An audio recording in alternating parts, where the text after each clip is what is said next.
Hello and welcome to our Games Theory Artifact Production and Presentation video. This is a campaign map. It's based directly after the Through the Devil's Playground mission, which is the one where you have to go to the planet and gather a large amount of crystals. The storyline of the map basically is that you're returning from that mission in one of the supply ships and it gets damaged by something and is forced to crash land on a planet. And the planet that it has to crash land on is heavily Zerg infested. So here we have the intro screen. You get a quick explanation of the map, the title T-Exhaust, that it's a survival until help arrives. And it says one of the Hyperion's supply ships has been forced to crash land on a heavily Zerg infested planet, and the nearest extraction ship is 20 minutes away. It says there are no minerals in the surrounding crash site, but luckily the ship is on a return journey, so it was pretty stocked up, but you're going to have to make good use of what you've got. And some of the escape pods have been jettisoned before the impact, so there are survivors scattered around for you to find. Okay, so the map starts with basically a little cutscene. It's just a bit of camera control really. It says Zerg scouts have been spotted in the area, but they haven't yet consumed the crash site. We'll have to move quickly to build a defence if we want to survive until extraction. A little bit of a hint for the player here and how to pick up minerals. It says, firstly we need to dig our way out of the crash site and see what has survived. Use control plus a number group to assign control groups, or number groups, whatever you want to call them. So we're just having a little look around the base now, see what survived. We've got a command centre, we've got a barracks, and we've got a factory. So we'll put those down over here in this nice convenient area. And straight from the start we can see in our UI that we've got an extraction time that we have to make it to survive the mission, and we've got limited resources. The supply cap has been removed from this map because it is basically, it wasn't what we wanted to focus on. To increase it you have to let the player build supply depots, and building a stationary solid base is not really the focus of the map. It's not what we're trying to teach. We're trying to concentrate much more on conservative use of minerals and Vestian gas, because you haven't got income of them, you've just got to fix them out. So straight out we're using partially established skill atoms, destruction of objects, placement of base, band select to select where your units are, basic radar control. You could describe these as burnt out atoms, but I'd rather describe them as partially mastered atoms, and we're just basically making them an integral part now of how the player plays. And along with that is picking up bonus objects as well, which are all scattered around as rubble from the ship. And we're having to use band select as well here to see exactly what we've got, which is another skill item in itself. Something worth mentioning is probably that we've limited the building capabilities of a lot of the units and a lot of the buildings as well. While this isn't fitting in completely, it's the same as the supply cap really, it's not fitting in completely with the standard Blizzard mission, but it's not unusual for Blizzard to put in a modded mission to teach a specific skill atom, and that's basically the idea of this map. Got it. The specific three that we are concentrating on being defence, building up a defence, I'll explain that soon, exploration in recovering your units, which will come into play shortly, and resource management, which is coming in straight away, as you are given just a limited amount of resources and you have to build your army according to that. Part of this is trial and error, because the player, this goes hand in hand with defence really. Basically the player will be attacked from different directions by different types of unit groups. They'll be attacked by a melee unit group, a ranged unit group, and a flaying unit group. And ideally they should build defences to address each group. Also, because there is a limited number of resources, the player is encouraged to look after their units and try and make sure they survive. So damaged units should be sent to the back. Because the unit groups are attacking in specific waves, players are encouraged to use the number groups as well.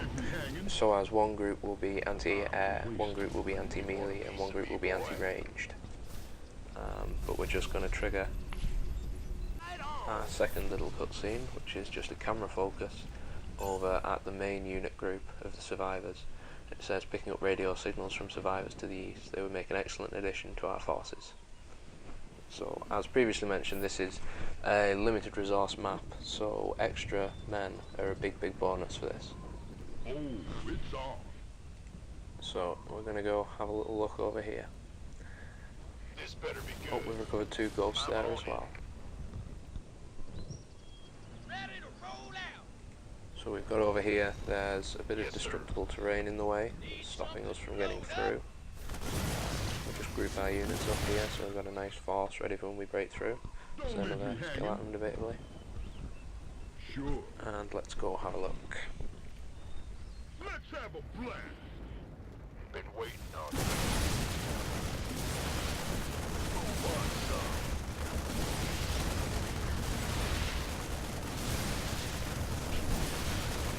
And this is where the one major problem with the map appears, and that's that at 15 minutes we should be getting attacked by the first wave of just melee units. But because the map was originally made as a melee map, we've had a lot of trouble converting it into a campaign map, and the AI is different basically. So because of that, the incoming attack waves are basically disabled at the moment. So what we see here is the actual bits of the map that we can show you, which is the attacking parts. You're going to recover the troops here, and you're breadcrumbed nicely up to the little mini-boss, which is the Ultralisk. The map may seem a little bit easy at this point, and that's basically just because we're not getting attacked, so we can have a lot more units on the offense. So we kill the Ultralisk, and then we get another little camera focus cutscene over to the base. It says, thanks for the rescue, boss. We noticed a weaker section of the Zerg encampment just to the north. There are also some nice minerals up on the ridge. We should probably relocate. So at this point, the player is basically given the choice. They can just dig in and defend their current location, or they can relocate to the other location and try and get the resources. So to refer back to the skill atoms that we're teaching, the primary skill atoms are defense, so you're having to defend your base against incoming waves of attacks, which aren't there at the moment, but the waves are designed to, the first wave comes as just melee, the second wave comes as just range, the third wave comes as just flying, and they come from different directions, and you are warned which direction they're coming from. So the idea being that you have to quickly select the correct units and then send them to the area that you're being attacked from. And after the first 3 waves, you start getting attacked by combinations. So you'll be attacked by flying and ranged, flying and melee, ranged and melee, from different directions as well. While doing this, you have to attack as well. You're encouraged to attack and scout the area. This is concentrating on the exploration skill atom, which is basically giving you the choice. I mean, there are bonuses, there are definite bonuses and benefits to exploring, but you're not forced to. And if we'd implemented the full objectives and sub-objectives and the achievements for achieving the objectives, you can guarantee there'd be some in there. There's some Zerg research up in that base as well that you need to move and relocate in order to get.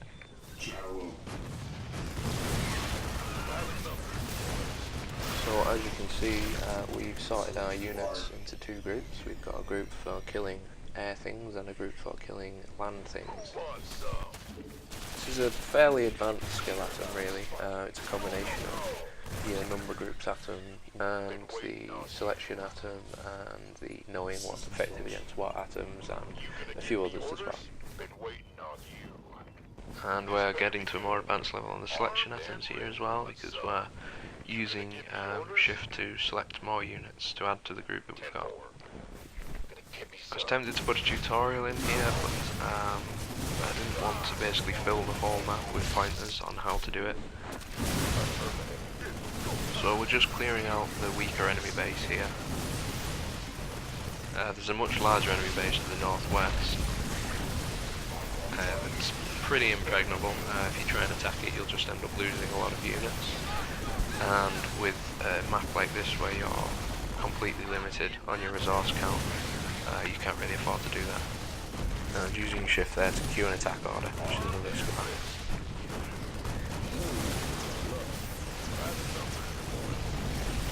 Moving the damaged unit to the back of the group there. Unit conservation is quite an advanced skill item again. And moving in, using the air groups to attack the air units, using the land groups to attack the land units.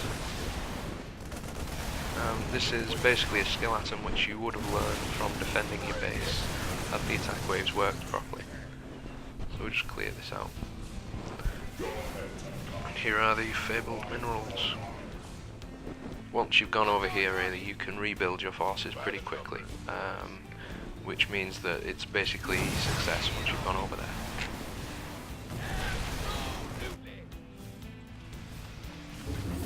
So this is effectively the base relocation item, which Blizzard are very fond of in the official maps. It's one of the key features of the Terran race, really. What we're seeing here is a little skip forward. We've secured our base, we've moved our base over to the new location and started mining. It's not really necessary because the attack waves aren't incoming. But this is the flying attack wave. The attack groups are basically set out. If you look on the map, we've already visited the top one, which was the melee attack group. It's just a group of Zerglings set to be respawned once they die. And they're basically on an issued command that will send them to attack the player. Give me the sit rep. By the numbers, boys. Can't wait. You sure about that? This better be good. Bring it. Blowing up rubble here, argument for why the skill item isn't burnt out, it's still enjoyable basically. Gangway. Coming through. And here we're going to visit the Hydralisk group, which is the ranged group. As you can see, each of the groups generally have a group of weaker units and one stronger unit in with the group. And this was intended to teach the player to focus fire on the more threatening units. Again, it's another skill item which has been incorporated. I shouldn't really be doing this, attacking the enemy base, but considering I'm not getting attacked, it's not going to make any difference. So as you can see, this is fairly impregnable. We can get a little way in, but we're losing a lot of troops trying, and if we were being attacked properly as well, we wouldn't be able to defend.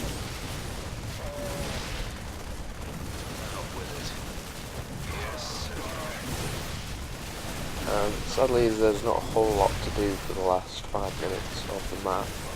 I'll just explain a little bit about what's supposed to happen. The map win condition is still on when the timer runs out.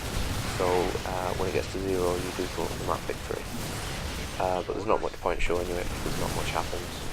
Basically, after the first 3 waves of each type, they start coming in combination, and as you get to the last 5 minutes, you start getting attacked by all 3 from different directions. I've tried for the life of me to get it working basically, but it's a problem with the AI. We've had to remove the melee AI because the main problem with the melee AI basically is that it grabs all the free units on the map and attacks with them, and we can't have that because we want stationary units to stay in a location and defend the base, and we want the attack groups to be spawned and attack from the direction that we want them to attack. And to do this we need much more rigid AI. So this is from the editor view. It's going to be easier to explain the rationale of the map from this view. This is the weaker Zerg base that you meant to take over. There were a few more buildings here, but they got taken out in attempts to fix the AI. This is the Zergling group, the original melee group that's supposed to attack you. It's got the little bug there for you to focus, to practice the focus fire atom. As we go over to the flying group, again we've got the one stronger unit, the focus unit, and just a little bit of a tank to teach you what not to shoot. And the Hydralisk group, which again has one explosive bug thing and one of the hunter killers as well. But it's a bit hard to see the difference, so that's why I put the bug thing in there as well. Here at the base, you can see a couple of waypoints. I mean, again, in trying to get the attack waves to obey the attack command, I've put in a couple of waypoints, the front and the side one. Tried sending them to the waypoints and had no luck. Tried sending them straight to attack the command center, which is the ideal one, because then it'd update when the command center moved. But no luck with that. I've tied it down basically by moving the trigger around and putting little text messages in as testing. Basically, that it is the issue command order that's not working, and I think it's just because it hasn't got any AI at all at the moment on the units, so they don't have the order to issue, if you know what I mean. I wanted to show you a little bit of the trigger editor and the data editor here, but it hasn't recorded on the Fraps video. It's only recorded the one layer. I might record it separately and composite it in if there's time. But as previously mentioned, the key skill atoms which are being taught here are the resource management with the strictly limited resources, the exploration with the resources to pick up and the groups to find, and the defense with the separate groups attacking you at separate intervals. There are also several secondary skill atoms such as destroying rubble, relocating the base, and just basic unit movement and conservation, and basic combat skill atoms. The AI movement has basically been the biggest problem in the map, and not getting it to work is a perfect example of that. I've got an idea of how to get it to work basically, which is to use a Zerg invasion style wave attack instead, but it would have involved ripping out all the groups and all the command orders and everything and setting up a completely separate wave generator. It's doable, I think, but it'll take a little bit more time, which I haven't got at the moment. Yeah, I mean, it looks good. It's got 2/3 of its functionality. I'm not too displeased with it, really. Once the AI waves problem is sorted out, it'll be a good playable map which should fit in pretty well with the campaign. The units that are available as well have also been addressed, and everything is basically set up to fit in with the campaign missions and where it's put. So I don't think we'll bother going on to the data editor. Basically that's what's used to edit all the unit statistics and all the abilities and everything. You can make abilities which do anything you want. You can make units do anything you want, cost anything you want, and all those sorts of things. Basically the main points are that the supply cap's been removed and the abilities have been heavily edited to only allow what we want the players to use. So I think I'll wrap up there. Thank you very much for watching. See you next time.